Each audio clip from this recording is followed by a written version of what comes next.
Now we'll look at some of the best reads of 2017. Jeffrey Brown is back. He recently sat down with Ann Patchett, author of Commonwealth and co-owner of the Parnassus bookstore in Nashville, and Daniel Pink, author of When, The Scientific Secrets of Perfect Timing, to be published in January.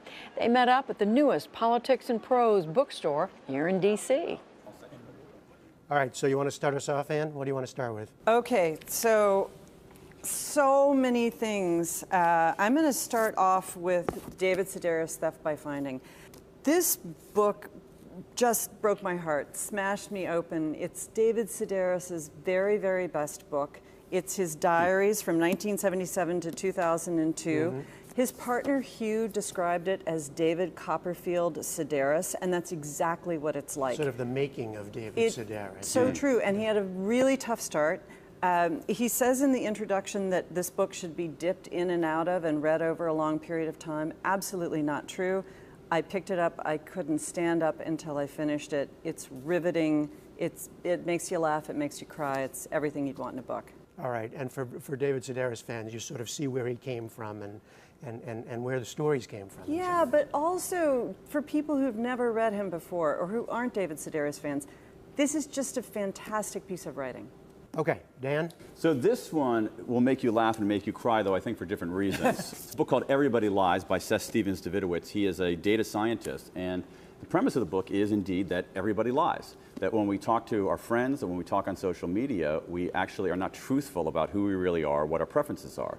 But there's one place where we're incredibly honest. There's one place in our lives that operates as a confessional, and that is the Google search box. And if you look at aggregated Google searches, you find some incredible truths about who human beings are, what their preferences are, and sometimes in disturbing ways. Incredible amounts of racism. So searches for racial slurs and racist jokes surge on Martin Luther King Day, for instance. Yeah. Surge after President Obama was elected.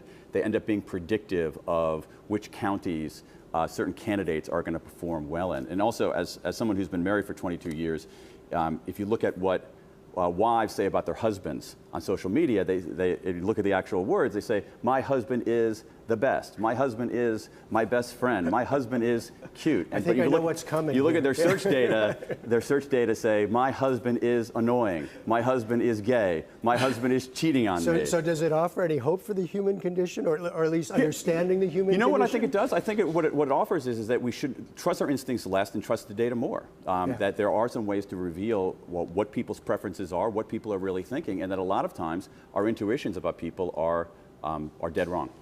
Okay, wow. And moving us to fiction. Lincoln in the Bardo, Yeah. George Saunders. Yeah. It came out in February. It's a big winner, just won the Man Booker Prize. It's the story of the death of Willie Lincoln, who goes to the cemetery, and Lincoln comes to visit his son in the cemetery, and all the different ghosts are there talking to Willie Lincoln.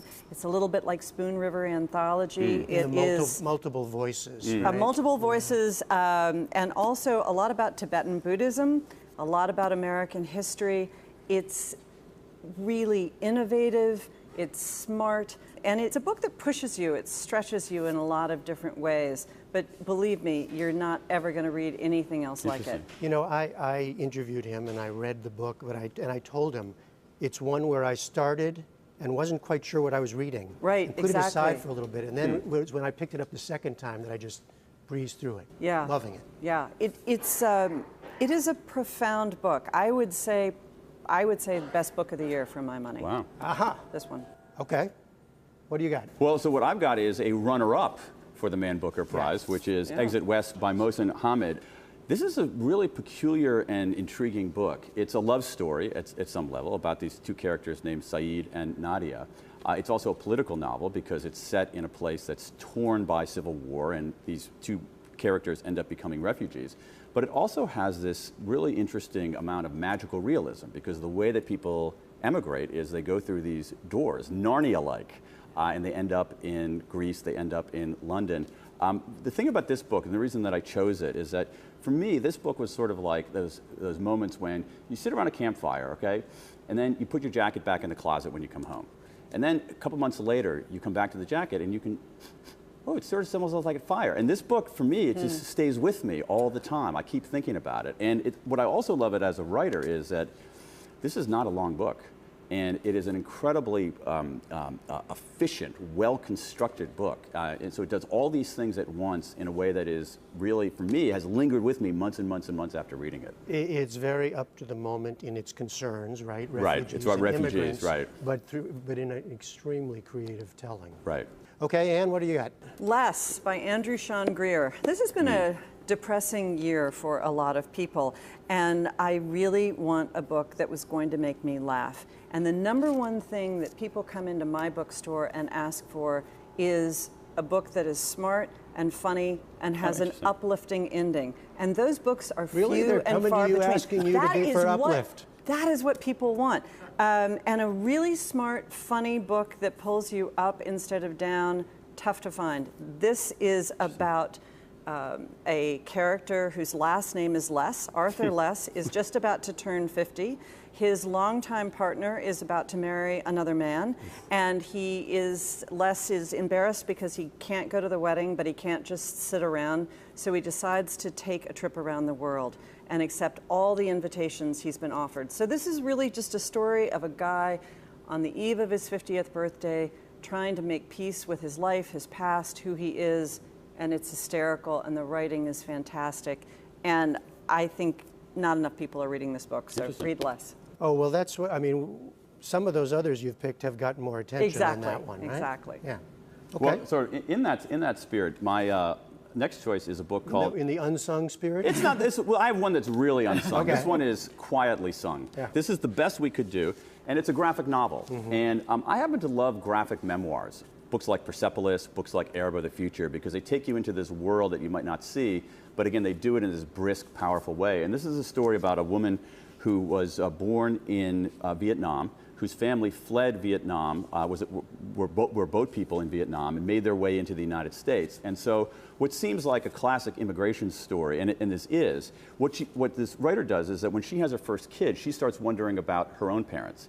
And so she goes back and researches her own parents' lives, and it turns out her parents, born in Vietnam, well, one born in Cambodia, one born in Vietnam, have lived these extraordinary lives as kids that she didn't realize. So what seems to be superficially a novel about the immigration experience is really a graphic memoir about parents and children. What do parents understand about their kids? What do kids understand about their parents? So I found this, it's a really beautiful and powerful memoir, and it gives you some great insight into the history of Vietnam without watching a 37-part PBS series. Oh, ooh, rough. Yeah. A great 37-part PBS series. Yeah. This could be a 2-part PBS series. All right, we're going to continue this discussion online, but for now, Ann Patchett, Dan Pink, thank you both very much. Thank you. And on our website, you can find the titles of 5 additional books recommended by Ann Patchett and Daniel Pink. That's at pbs.org/newshour.